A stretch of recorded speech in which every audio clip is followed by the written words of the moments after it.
Calvin Abueva trade mga bro, maraming umalma dahil bench player ang kapalit. At Rodney Brunjal to Barangay Ginebra.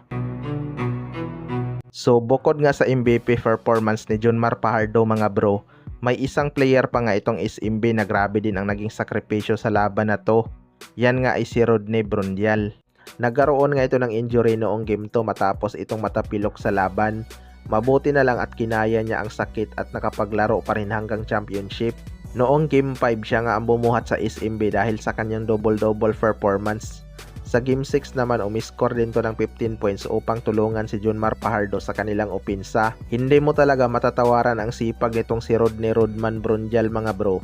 Pagdating sa rebounding, wala ngang nag-i-expect na biglang puputok ang laro ni Rodney Brunjal sa dalawang important game ng SMB.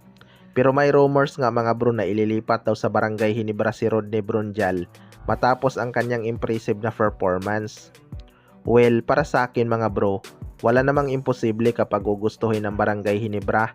Malaking addition din talaga tong si Rodney Brunjal pag nagkataon. Pero Barangay Ginebra nga ang nagdrop sa kanya noong 2014 bilang 6th overall pick. Hindi nga lang siya nagtagal at palipat-lipat ng kupunan. Pero sa SMB nga siya nagtagal at dito mas lumabas ang kanyang laro. Sinayang kasi ito ng Barangay Ginebra at Magnolia Hotshots. Kaya napakabigat ng kanilang naging tandem ni Junmar Fajardo sa SMB. Sa kabilang banda naman mga bro, Calvin Abueva trade, maraming umalma dahil bench player ang kapalit. Tinoldokan na nga ang rumors patungkol kay Calvin Abueva mga bro matapos aprobahan ni Komi ang trade sa kanya papuntang Converge. Maraming ang inofera na team si Calvin Abueva mga bro at isa dyan ang Barangay Ginebra. Pero parang wala nga silang plano na kunin ito kaya sa Converge ito napunta. Sa pinapakitang laro ni Calvin Abueva last conference mga bro, masasabi ko talagang big addition to sa Converge. Siguradong may gustong patunayan tong si Calvin Abueva lalo na sa mga SMC team na umayaw sa kanya. Pero maraming ang fans ang umalma sa trade na yan mga bro dahil bench player lang ang naging kapalit. Well, para sa akin mga bro, panalong panalo talaga ang Converge sa trade na yan kahit sabihin nating may edad na itong si Calvin Abueva.